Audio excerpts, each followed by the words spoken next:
Hey guys, Eva here at Blooming Beats Kitchen. I'm the owner and co-founder of Blooming Beats Kitchen, and I have Cara here with me. She's an expert on blood sugar level, and today that's what our Facebook Live is about. So before we get started, I want to give you a little bit of background on why we're doing these. So a while ago, I got this realization that as a restaurant, it's really important to me that we make a difference with people when it comes to their health. And every week, every Monday at 6 o'clock, I bring you experts from Boulder and Denver to talk about different topics that relate to your health and well-being and primal and paleo lifestyle. So let's get this started. Great. Cara, do you want to give a little bit of a background of where you work, what do you do, and a little bit maybe about your story and how you got into paleo and all that? Sure. All right. Great. So my name's Cara Matsukoté, and I am a cook and the assistant manager at Fresh Times Marketplace, which is just around the corner here from Blooming Beats. Yay, Fresh Times! And I'm also a student. I'm studying to become a certified nutritional therapy practitioner in Denver. So nutrition and health and wellness is something that's really dear to me, both in my personal life and at work. And I've been eating and cooking paleo for the past 4 years. It actually started, I did a Whole30. I don't know if you've heard of that, but I read the book, It Starts With Food, which I highly recommend. It gives you a really bite-sized but in-depth information about paleo and why you should eat paleo, and especially delves into the issues of blood sugar and sugar addiction. It's kind of like a 30-day reset to eliminate certain foods that are not paleo friendly, and also rid you of they call it the sugar dragon. So it started 4 years ago. I did the Whole30, and it kind of changed my life. I was so shocked at how different I felt when I was eating clean, and it felt like this fog had been lifted from me. So ever since then, I've continued to cook and eat paleo and promote that lifestyle with all my friends and loved ones because it's made such a big difference for me. And that kind of led, I used to be in the marketing world, and it kind of led to me changing careers because it's something that I'm really passionate about. So that kind of brings us up to date to now.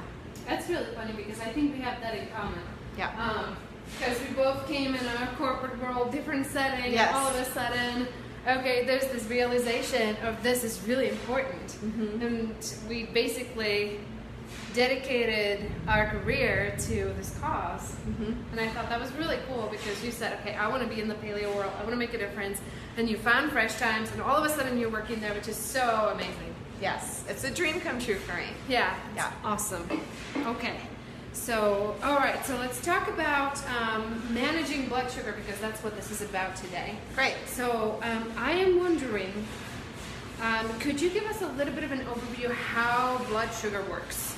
Yes. Okay. So essentially, when you eat foods like carbohydrates, that can be fruits, it can be sweet potatoes, any kind of sugars, even paleo sugars like honey and maple syrup, your blood sugar rises, your glucose levels rise. And as your glucose levels rise, through the mechanisms in your body that maintain homeostasis in your body, your pancreas will then release insulin, which is a hormone, to transfer that glucose, the blood sugar, to different places. So it'll either go, the insulin will either signal to cells to use that glucose for energy, or it will get stored, converted into glycogen and stored in your liver to be used later. It will then get transferred back into glucose so that you can use it for energy. And this is a really brilliant system that your body has developed to make sure that you can maintain consistent energy levels, and also when you go through a period of fasting, like you don't have any food to eat,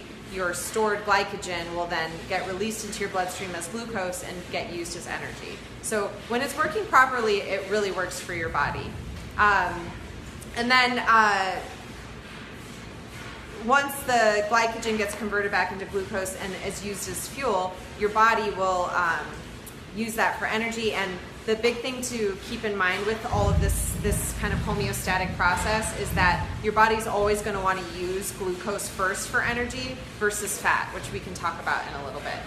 Does that make sense? It does. Yeah. I hope everybody can hear us because there's this crazy hailstorm going on outside. Yeah, I'm it's a little what? post-apocalyptic outside right now. My goodness.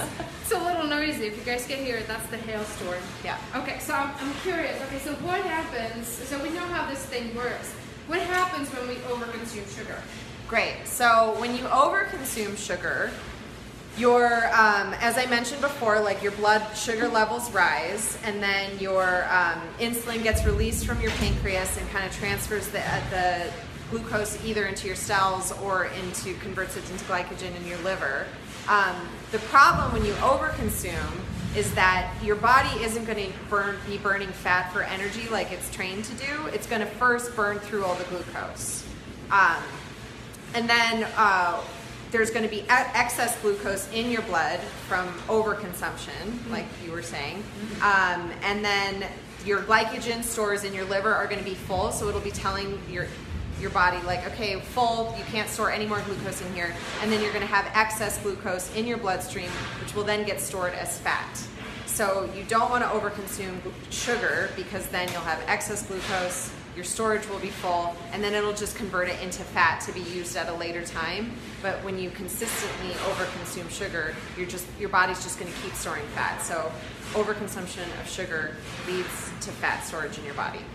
So interesting, because we were told for so long that fat is what makes you fat. Right, I know. So that was a complete misconception, and one of the biggest things that you learn when you start eating paleo is that healthy fats like avocado and olive oil and olives, those kind of fats are actually really good for you, and sugar is the thing that you should be avoiding. Okay, so very cool. So what, I was really curious. You said over-consuming sugar, so what does that mean? How much sugar is okay? Right. So, well, when you do something like a Whole30, you kind of realize that any amount of sugar can send you into this kind of like spike crash cycle. So it kind of depends on each individual person, and it also depends on your activity levels. There's another hormone that's called leptin that kind of lets your brain know when you have enough fat in your body. It's like the fat storage signal to your brain.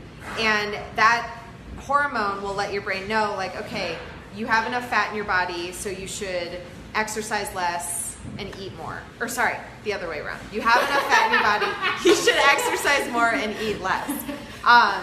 And so when you're over-consuming sugar, your leptin response can also get messed up. Yeah. So it kind of depends on what your activity levels are.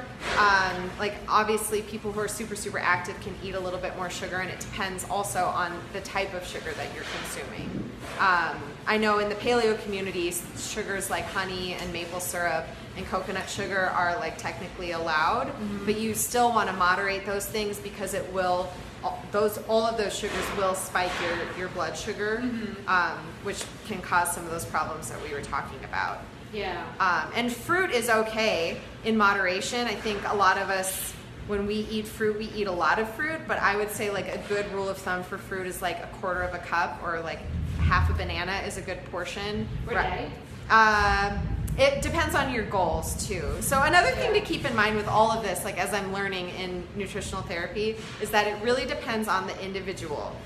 Each body is very different. Each body processes things different, and you also have different levels of activity, different stress levels, and all of those things are kind of interconnected. So there's no like hard and fast rule. But if you're trying to lose weight, I would say limit your fruit intake, even like whole fruits, to about a quarter cup a day. And when you're doing a Whole30, you really eliminate like all sugars. Fruit is okay, but in moderation. Yeah. Yeah. Yeah, I think that's a really great point. Another thing to that is fruits have changed so much. Right. And these days, like dates and bananas and even apples are like something like 30 times sweeter than they used to be. So we think like, okay, it's a fruit, it comes from nature, it should be okay, but in moderation. Right. Yes. So, and the other thing that you mentioned with leptin that I thought was really interesting So leptin gets signaled if you have something sweet in your mouth, right? Mm-hmm. So even when you're eating like something like a banana, it's signaling your leptin that sugar. So insulin gets signaled from sugar. Okay. Leptin is signaled from your body fat storage. It's kind of the messenger to your brain. That okay, you have. gotcha. Yes. Okay, gotcha. So we talked about the sweeteners and we know, okay, so maple syrup, honey, coconut palm sugar, technically okay. Is there better ways? Do you prefer stevia, monk fruit? What is your... Yeah, that's your a good favorites? question. So it depends on what I'm doing. Like if I'm doing a Whole30, you're not supposed to have any kind of sweeteners at all, even something like stevia or monk fruit, because you're also training like your mouth not to taste, not to be as or to be more sensitive to sugar than it normally is. Because you're giving up the psychological addiction. Yes, too. Yeah, yes, totally. and since things are a lot sweeter these days, we have this like addiction to the taste of sugar, Right. and like the taste of sweet is something that is another like kind of brilliant built-in mechanism in our bodies to signal to us, like when we were hunter-gatherers, that this is a safe source of nutrition, something sweet versus like bitter, which could be poisonous. So when we eat something sweet, the pleasure centers in our brain get lit up as like a reward system. Yeah, so that is what's occurring in your body, but now all these foods that we've created are so hyper sweet that it's like overdrive with that pleasure center in your brain, and it's causing you to crave more. So when you're doing something like a Whole30, you don't want to include anything like stevia or monk fruit because you don't want to cause that reaction to happen. You're like trying to train your body to taste sweet more moderately. So it depends on that. But I would say I personally prefer like stevia as a sweetener or monk fruit. Like if I'm doing clean protein powders or if I'm adding something to like a matcha latte or something like that, I will use stevia. But you do have to be careful with stevia because these days, like a lot of the different stevias that you buy at grocery stores have added sugars in them, which doesn't make any sense. Yeah. But you want to get something that's 100% whole leaf stevia. That should be the only ingredient, nothing added. I do have a question for you about that.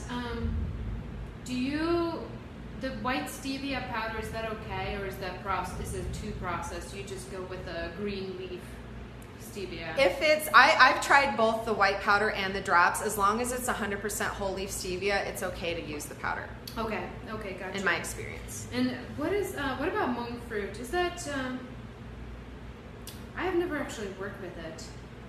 So you can get it in a powder form, and they use it in a lot of paleo brand protein powders. Like I know Primal Kitchen uses it in their like collagen protein powders and Primal Fuel, and it's a nice sweetener because it doesn't spike your blood sugar, similar to stevia, but I feel like it has less of an aftertaste. Like stevia has an aftertaste that you have to get used to, and I think that monk fruit is a little bit less. It's a little bit more subtle.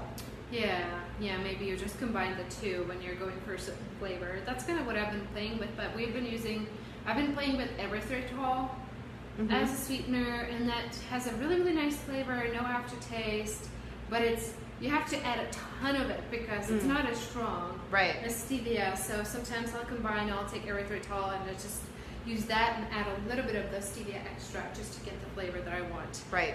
So it's really interesting. So I am curious, so that now we know all this, how do we manage blood sugar?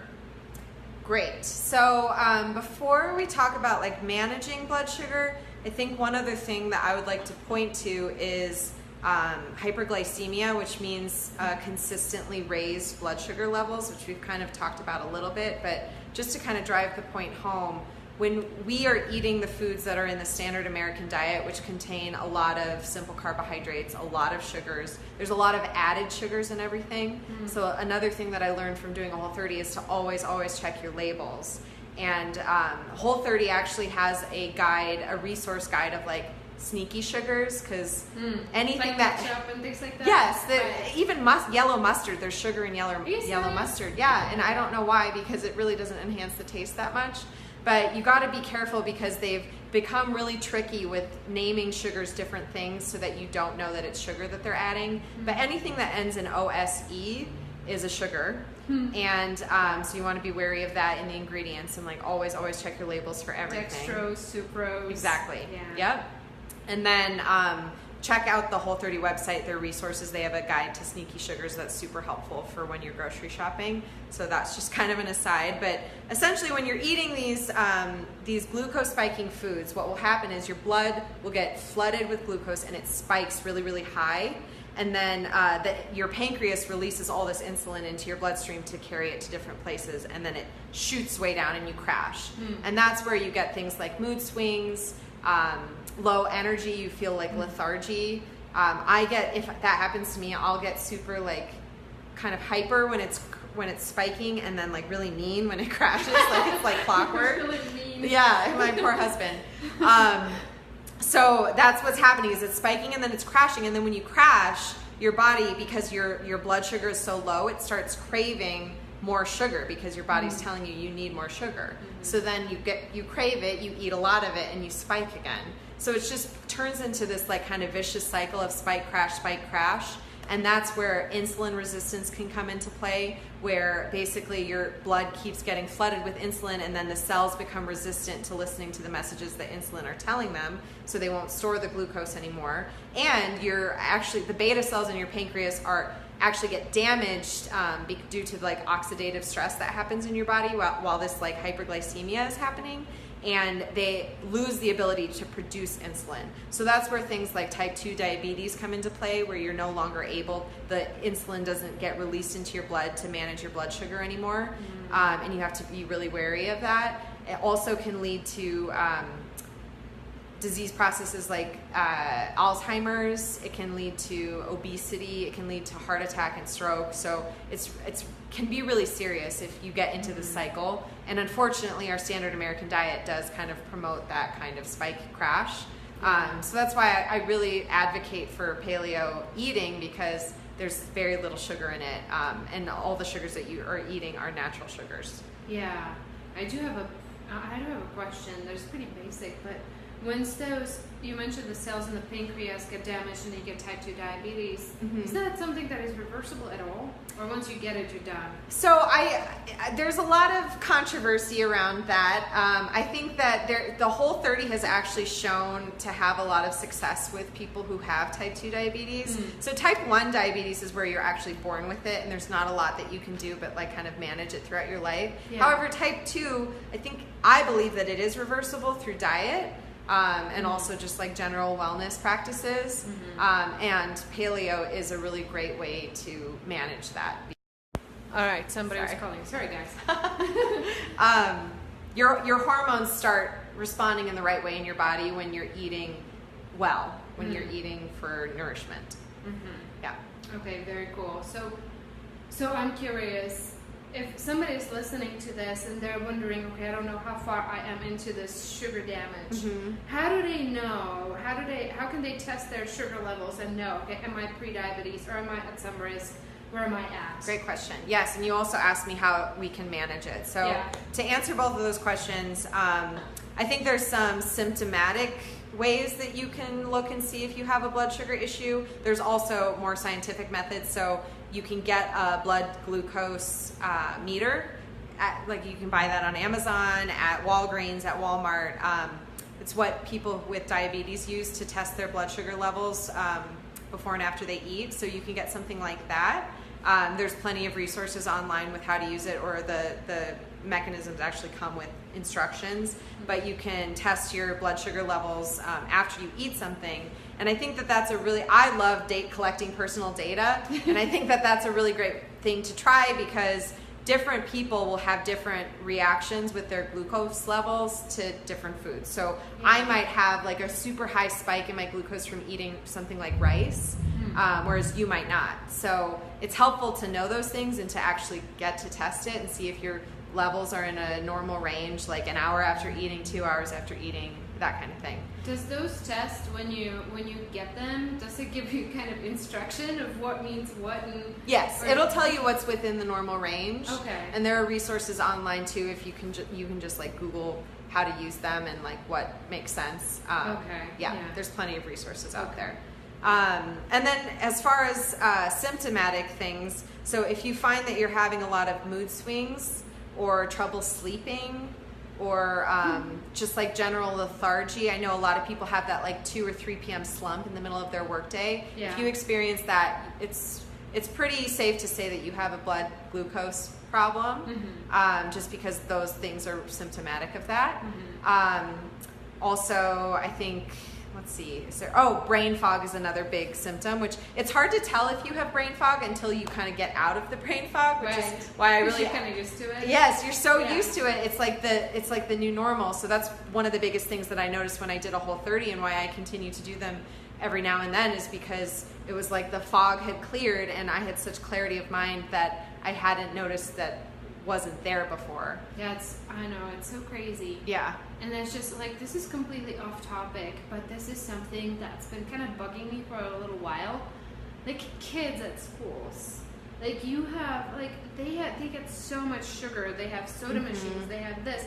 The way they eat is crazy, and then we expect them to pay attention. I know. And sit through how many hours without classes. behavioral issues. Yeah. Yeah. And when they don't, then we just medicate them and, eat this and ADHD medication, all this stuff. And yeah. it's just something that I know.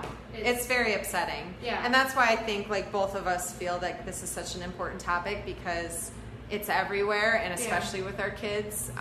Kids' foods are like packed with sugar, and it's almost to get them addicted to them so that you keep purchasing. So it's just a broken system, but there are things that you can do to help manage that for yourself and for your family. Yeah. Yeah. Okay. And then, sorry, to answer your question about managing your blood sugar. So I think the first thing I'm going to advocate is to do something like a Whole30 or a clean eating, like 21 days if you can't do the full 30 days. Just sugar something, detox, something to completely remove all sugar from your diet. It's an experiment, and it sounds really difficult, but I think it's super rewarding and it's really eye-opening. For me, it's changed the whole trajectory of my life. So I can't advocate for it enough. I think another thing that you can do is to try new sweeteners, like get rid of your agave, get rid of your processed white sugars, your brown sugars, get those out of your house. Try stevia, try monk fruit, honey and maple syrup in moderation, and also trying like whole fruit as sweetener. So using like dates that you can grind up, or fruit juice as a sweetener in like cooking or baking. Applesauce, something like, or bananas, mashed up bananas are a great sweetener. So just trying alternate forms of sweeteners. And then also another thing that you can do is to allow your body some time in between meals, which is a big part of the Whole30 as well, to make sure that those like hormonal responses, your insulin, your leptin, your cortisol, all those things start functioning properly.